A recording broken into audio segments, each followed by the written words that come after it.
Hey guys, नमस्कार सभी को। Very good evening. मैं योगेश एक बार फिर से स्वागत करता हूं आप सभी का आपके अपने YouTube platform teachers spotlight by JRF. Padda पे। दोस्तों, जैसा कि सभी को पता है, एग्जाम है बहुत ही हमारा नजदीक और अब जो हमारी जो तैयारी है उसको ले जाना है एक अनादर लेवल पे। तो उसी अनादर लेवल पे ले जाने के लिए कि सर आज का जो टॉपिक है हमारा रहने वाला है, आपने थंबनेल पे देखा होगा, that is NCF, national curriculum framework. Sir इससे रिलेटेड जो हमारे क्वेश्चंस हैं आज अपन करने वाले हैं डिस्कस। ठीक है सर, चैनल पे फर्स्ट टाइम विजिट किया है तो टीचर्स स्पॉटलाइट नाम का अपना चैनल है, आना है, सब्सक्राइब करना है। पूरा का पूरा जो सर आपका जो ईएमआरएस का कंटेंट है आपको अपने इस चैनल पे मिल जाएगा। पूरी आपको सर क्लासेस आपको मिल जाती है, लाइव क्लासेस, साथ में सर प्लेलिस्ट में आप जाके देखेंगे तो सर पूरा का पूरा, चाहे आपका इंग्लिश है, करंट अफेयर्स है, एनईपी है, टीचिंग एप्टीट्यूड है, आईसीटी है, रीजनिंग है, पूरा का पूरा जो कंटेंट है आपको अपने चैनल पे मिल जाएगा, वो भी फ्री ऑफ कॉस्ट। ठीक है जी। तो सर जैसा कि सभी को पता है, मॉर्निंग 8 AM पे हम लोग डिस्कस कर रहे हैं अभी एजुकेशनल करंट अफेयर्स, बट थोड़ा सा हटके जो है एक अच्छा सा टॉपिक आपके लिए लेके आया हूं, क्योंकि बहुत सारे हमने करंट अफेयर्स कर लिए हैं, अब थोड़ा सा मिक्सअप में करने की जो है वो बारी आ चुकी है। सर हाँ, आज अपन डिस्कस करने वाले हैं एनसीएफ के बारे में, नेशनल करिकुलम फ्रेमवर्क के बारे में। तो सबसे पहले तो सर हम जानते हैं मतलब कि सर हमारा ये नेशनल करिकुलम फ्रेमवर्क है क्या। एनसीएफ सर सभी को पता है, अभी जो आज का जो क्वेश्चन हमारा जो रहेगा ना सर, वो हमारा रहने वाला है एनसीएफ 2005 पे। मोस्ट इंपॉर्टेंट 10 क्वेश्चन आपके लिए लेके आया हूं जो आपके लिए इंपॉर्टेंट होने वाला है डेफिनेटली, और बिल्कुल एग्जाम के पॉइंट ऑफ व्यू से हमारा जो है इंपॉर्टेंट है। बात करें थोड़ा सा ओवरव्यू की, सर हमारा एनसीएफ है क्या, what is national curriculum framework. तो सर ये क्या प्रोवाइड कराता है, ये स्कूल को प्रोवाइड कराता है syllabus, writing of text book and gives guidance on the teaching practices. जो भी हमारी टीचिंग मेथोडोलॉजीज है, टीचिंग प्रैक्टिसेस हैं, जो भी हमें सिलेबस स्कूल के लिए डेवलप कराना है, या बोले तो कुल मिला के बात बोले तो स्कूल का जो डेवलपमेंट का काम है ना, development in the sense quality of teaching में डेवलपमेंट, सर वो हमें एक रूपरेखा जो तैयार करता है ना, रूपरेखा जो तैयार करने के लिए देता है सर, वो हमारा होता है NCF, national curriculum framework. Sir अभी तक हमारे पास कितने आए हैं, सबसे पहले सर हमारा आया था दैट इज 1975 में sir general science as a compulsory subject बोल दिया था। और यहाँ पे क्या बोला गया, यहाँ पे क्या बोला गया कि sir activity based integrated science recommended to the class 10th, कि सर क्लास 10th तक जो एक्टिविटी बेस्ड लर्निंग है आपकी, वो क्या हो जाएगी आपकी मतलब मैंडेटरी है। सर उसके बाद हमारा हुआ 1988 में, वो क्या बोला गया कि science curriculum should be learner centred, developed well defined abilities in cognitive, effective and psychomotor domains. क्या होते हैं ना, जब आप टीचिंग एप्टीट्यूड पढ़ोगे तो उसमें आपको बताया जाएगा कि सर हमारा जो टीचिंग जो हमारी होनी चाहिए सर, चाइल्ड सेंटर होनी चाहिए या बोलते लर्नर सेंटर होनी चाहिए। जैसा कि मैंने जब एनईपी आपको पढ़ाया था उसमें मैंने कहा था कि हमारे एनईपी में भी ये बात बोली गई है कि अब पढ़ाने का तरीका ये नहीं है कि सर मैं पढ़ा रहा हूं, चले जा रहा हूं, ठीक है, आपको कितना समझ आ रहा है, मुझे आपके तरीके से पढ़ाना है, that is the thing only. ठीक है, तो ये बोला गया सर, एक हमारा है 1988 में, और फिर सर एक हमारा है 2000 में teaching of science and tech in upper primary and secondary. आपका जो अपर प्राइमरी है और सेकेंडरी में पढ़ाना है, part of environmental study in primary recommended. कि सर क्या बोला गया, ये जो प्राइमरी है ना, प्राइमरी क्लासेस में आपका जो एनवायरमेंटल स्टडीज का पार्ट है वो क्या होना चाहिए सर, कंपलसरी आपका होना चाहिए।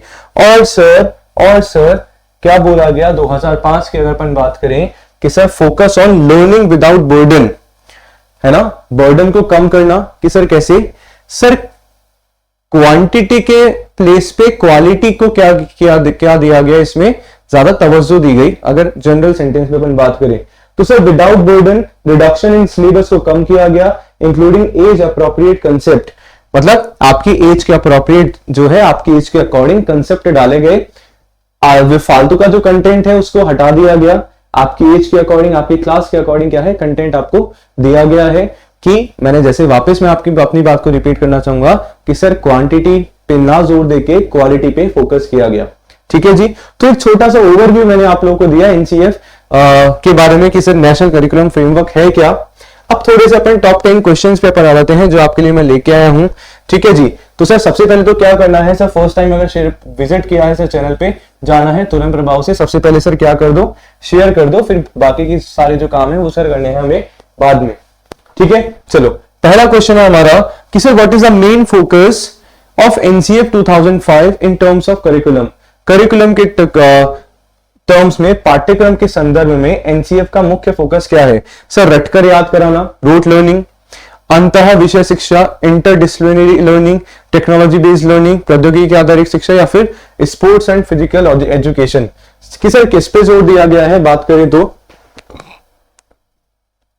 सर जैसा कि मैंने आपको बताया सर किस पे जोर दिया गया? जो भी इंटरकनेक्टेड है नॉलेज, क्या है? Interconnected knowledge and interdisciplinary, moving away from the rote memorisation. कि सर हम क्या करें कि हम रट्टाफिकेशन, जो हमारी रटने की कला है, उसको थोड़ा सा साइड में हटा के हम किस पे करें?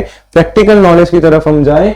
साथ में क्या होना चाहिए कि सर आपका जो कंटेंट है, आप जो भी आप पढ़ रहे हो उसको आप रिलेट कर पाओ रियल लाइफ एग्जांपल्स के साथ, वो आपका होना चाहिए। ऐसा नहीं है, मैंने आपको एग्जांपल बताया भी था कि ऐसा नहीं मैंने H2+O बराबर याद कर लिया, H2O खत्म कहानी नहीं। कि सर हो कैसे रहा है, वो प्रैक्टिकल लर्निंग जो है आपके पास होनी चाहिए, वो बोला गया एनसीएफ 2005 में। ठीक है जी।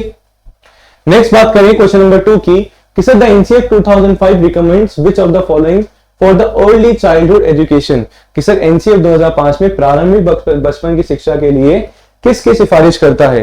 कि sir highly structured curriculum, focus on writing and reading learning through play, या फिर early introduction to foreign language.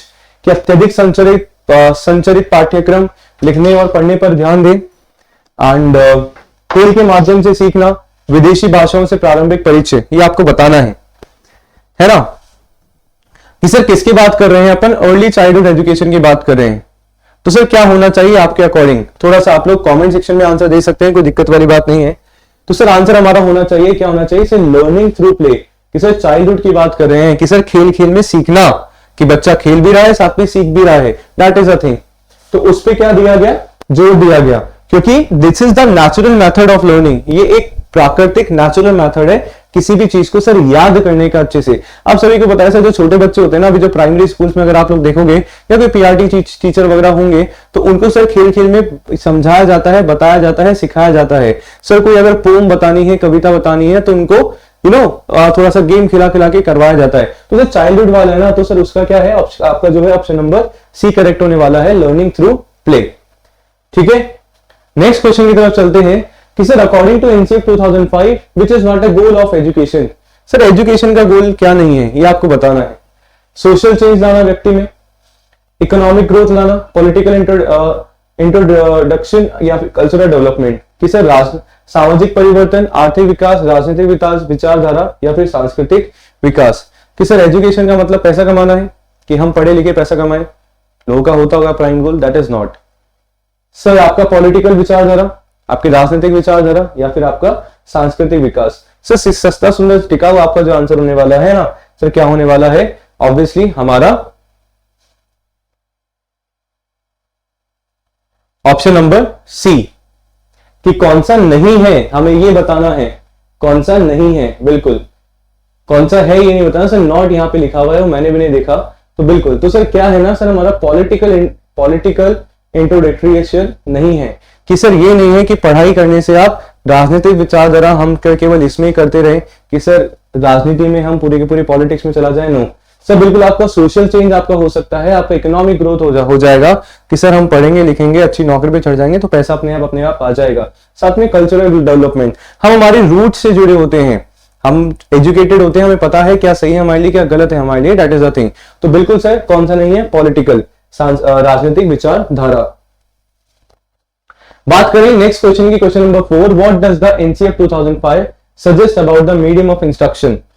NCF 2005 के अकॉर्डिंग मीडियम ऑफ इंस्ट्रक्शन आपका क्या होना चाहिए? बात करें exclusive use of English, English हम बोले, मदर टंग और local language, any only national languages, या फिर foreign language for global competitiveness. कि सर क्या होना चाहिए? क्या होना चाहिए? बड़ा सिंपल सा है कि सर किसके बारे में सुझाव देता है कि सर क्या होना चाहिए? आपका लोकल लैंग्वेज या फिर आपकी जो मदर टंग है उसका यूज होना चाहिए, स्पेशली जब स्कूलिंग वाली जो एज है हमारी, उसमें अपन अर्ली चाइल्डहुड में जब अपन बात करें। ठीक है जी, चलो नेक्स्ट क्वेश्चन है हमारा, NCF 2005 emphasizes the reduction and curriculum load. What is the primary reason for this? कि सर एनसीएफ ने बोला कि पाठ्यक्रम को कम करना है, इसका प्राथमिक उद्देश्य क्या है? गाइस मैंने आपको स्टार्टिंग में बताया था कि सर क्या है एनसीएफ 2005 का मेन फोकस, कि sir to reduce cost of education, शिक्षा की लागत को कम कर देना, सर सिलेबस कम होगा, किताबें कम खरीदनी पड़ेगी, पैसा बचेगा, क्या ये है? To enhance the rote learning, sir rectification को बढ़ाना। To make time for co curricular activities, कि सर को जो सह पाठ्यक्रम संबंधी गतिविधियों के लिए समय निकालना, सर स्कूल में जो हमारी को करिकुलर एक्टिविटीज होती है उसके लिए टाइम निकालना। या फिर to focus on the quality learning and understanding, कि सर क्वालिटी लर्निंग या अंडरस्टैंडिंग को बढ़ाना। सर आंसर सभी को पता है, बड़ा सिंपल सा है, आपका होने वाला है ऑप्शन नंबर डी। कि सर जैसे कि मैंने आपको बताया था कि सर किस पे फोकस करता है, सर क्वांटिटी टू क्वालिटी, कि सर क्वालिटी पे ज्यादा फोकस करता है कि आप जितना पढ़ रहे हैं उसको क्वालिटी वाइज पढ़ें, आपकी एज के अप्रोप्रिएट आपका होना चाहिए, और जो आप पढ़ रहे हो ना उसको डिटेल में डेप्थ नॉलेज में आपको पढ़ना है ना, रेक्टिफिकेशन हमें नहीं करनी है। और कंसेप्चुअल नॉलेज होनी चाहिए, आपकी डीपर अंडरस्टैंडिंग उस पर्टिकुलर कंसेप्ट पे, टॉपिक पे आपका होना चाहिए, उस पे जोर देता है क्या NCF 2005। Sir NCF 2005 which of the following is stressed for a teacher education, कि सर शिक्षक शिक्षा के लिए निम्नलिखित में से किस पर बल दिया गया है? कि सर उच्च वेतन, हाई सैलरीज में, बिल्कुल टीचर्स हम लोग यही चाहते हैं। रोट लर्निंग मेथड्स, कि टीचर रटने की विधियां बताएं कि बच्चा ऐसा रटना है वैसे रटना है। रिफ्लेक्टिव टीचिंग, चिंतनशील शिक्षण, या फिर सख्त अनुशासन, स्ट्रिक्ट डिसिप्लिन बताया गया है। सर बड़ा सिंपल सा आंसर है ऑप्शन नंबर सी। कि सर क्या बोलता है आपकी रिफ्लेक्टिव टीचिंग होनी चाहिए, चिंतनशील जो है शिक्षण आपका होनी चाहिए, so that encouraging teachers to continuously assess and improve their teaching method for effective learning, कि सर क्या करना कि प्रभावी शिक्षण के लिए अपने शिक्षण तरीकों को मूल्यांकन करने और उसमें सुधार करने के लिए क्या करता है, सर प्रेरित करता है। कि सर आपको अपने जो टीचिंग मेथड्स हैं, टीचिंग मेथोडोलॉजीज है, जो स्टाइल्स हैं, जो वे ऑफ टीचिंग है, उस पे आपको इवैल्यूएट करना है कि आप कैसे पढ़ा रहे हैं और क्या आप उसमें पढ़ाने के लिए अच्छा कर सकते हैं और किस तरीके से आप बच्चों को और प्रभावशाली तरीके से इफेक्टिव वे में आप पढ़ा सकते हैं। तो सर उस पे जोर देता है हमारा NCF 2005 for teachers point of view. Sir next question हमारा, NCF 2005 recommends integration of which expect in all areas of learning, कि सर एनसीएफ 2005 में सीखने के सभी क्षेत्रों में किस पहलू के एकीकरण की सिफारिश करता है? Religious teachings, environmental education, political history, foreign language learning, किस पे जोर देता है, एकीकरण की सिफारिश करता है, किस पहलू में? तो क्या इस बात करें, हमारा आंसर होने वाला है that is option number B, कि सर एनवायरमेंटल एजुकेशन। कि sir religious teaching that is secular country, हमारे एनसीईआरटी में ऐसा कुछ है नहीं। Sir political history, foreign language learning, जिसपे तो हम वैसे ही ऑल्दो आजकल की जो जर्नी है कि सर वो संस्कृत, हमारी जो लैंग्वेज हम पहले पढ़ा करते थे, हमारा sir Sanskrit that was compulsory, but बात करें अब संस्कृत भी ऑप्शनल मतलब हो गया है, उसमें भी हमारा हम लैंग्वेज चूज कर सकते हैं, हम जर्मन ले सकते हैं, फ्रेंच ले सकते हैं, संस्कृत ले सकते हैं, बहुत सारी चीजें आ गई है, आप लोगों को थोड़ा बहुत पता होगा इसके बारे में। तो सर किस पे जोर देता है, आपका होने वाला है यहाँ पे आंसर नंबर पी, कि सर एनवायरमेंट एजुकेशन रिकमेंड करता है किसको, कि सर सारे के सारे जो सब्जेक्ट हो किसमें, learning promoting environmental awareness and responsibility, कि सर पर्यावरणीय जागरूकता और जिम्मेदारी को बढ़ावा देने के लिए क्या पर्यावरण शिक्षकों को जो विषय है, शिक्षा है, उनको सभी तरीके से क्या है सर काम में लिया जाना चाहिए। ये सर क्या होता है आपका, दैट इज एनसीएफ सिफारिश करता है इस चीज की। Next sir, what does NCF 2005 suggest about assessment method? Sir assessment method, आपको जो मूल्यांकन विधियां हैं है ना, कैसे आप इवैल्यूएट कर पाओगे बच्चे को, वो कौन सा मेथड है, क्या है sir? Standardisation testing of for all the classes, कि सभी वर्गों के लिए मानकीकरण प्रशिक्षण, फ्रीक्वेंट कॉम्पिटिटिव एग्जाम्स होने चाहिए, बार बार प्रतियोगिता परीक्षाएं आप आयोजित करा दो, कंटिन्यूअस एंड कॉम्प्रिहेंसिव एजुकेशन, कि सर सतत और व्यापक मूल्यांकन सीसीई, ठीक है, and solely teacher based assessment, कि पूरी तरह से शिक्षक आधारित मूल्यांकन, कि भाई मेरी मर्जी होगी जैसे मैं कर रहा हूँ। तो सर क्या बोला गया है एनसीएफ 2005 में? सर बोला गया है कि सर क्या कंटिन्यूअस एंड कॉम्प्रिहेंसिव एजुकेशन, कि सर क्या होना चाहिए आपका, कि सर सतत और व्यापक मूल्यांकन होना चाहिए, जिसमें छात्र की प्रगति को समग्र रूप से ट्रैक करने के लिए रचनात्मक और योजनात्मक समेटिव और फॉर्मेटिव आपके जो असेसमेंट है वो होना चाहिए, कि आप जो मूल्यांकन कर रहे हैं छात्र का, आपको उसकी पर्टिकुलर जो एग्जैक्ट जो प्रोग्रेस, एग्जैक्ट जो सिचुएशन है वो आप पता लगा पाए और फिर आप उसको सुधारने के लिए कौन कौन से आप काम करने वाले हैं, आपका प्लान ऑफ एक्शन क्या होने वाला है उसके लिए, वो भी आपको क्या है पता होना चाहिए। ठीक है जी।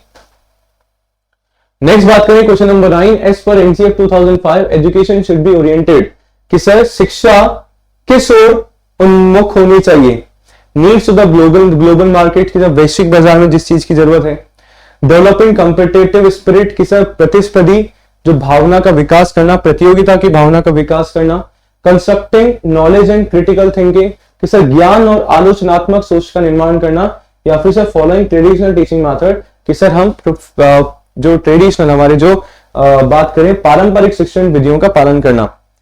तो सर आंसर आप सभी के सामने है, ऑप्शन नंबर होने वाला है हमारा सी, कि सर क्या बताता है, construction of knowledge and development of critical thinking, कि आप उस पर्टिकुलर सबसे पहले तो कि सर रटने वाली जो विधि है उसको छोड़ना है, आपको थोड़ा सा क्रिटिकल सोचना है उसके बारे में, क्या आप और कर सकते हैं उस पर्टिकुलर टॉपिक और कंसेप्ट के बारे में, और आपको अपने विचार भी रखने हैं कि सर ऐसा होता तो क्या होता, और ये सारी चीजें, और भाई और लर्नर्स आपको पढ़ाना भी आपके बच्चों को ऐसा ही है, सो दैट वो खुद से सोच पाए कि सर क्या होना चाहिए।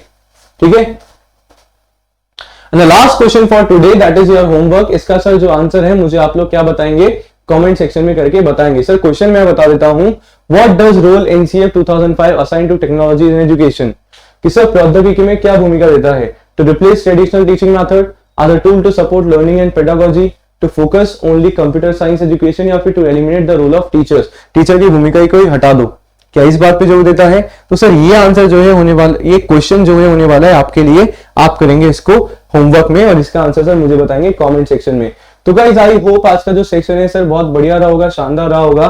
तो सर सेशन अच्छा लगा है तो सर क्या करना है, बिना बोले सर लाइक कर देना है सेशन को, चैनल पे फर्स्ट टाइम सर विजिट किया था तो सब्सक्राइब करना है, साथ में शेयर करना है अपने फ्रेंड्स के साथ जिनको जरूरत है, जो कोई सा भी sir guys this is not only for EMRS exam, जो NCF NEP है ना, कोई सा भी दुनिया का टीचिंग एग्जाम आप दे दो, मतलब अपने इंडिया का, कि सर वहां पे डेफिनेटली जो है पूछा जाएगा। ठीक है जी, है ना। तो जल्दी से क्या करना है, चैनल को सब्सक्राइब करना है। बाकी मिलते हैं आज रात को 9 बजे वाले सेशन में, तब तक के लिए धन्यवाद, thank you so much, good luck.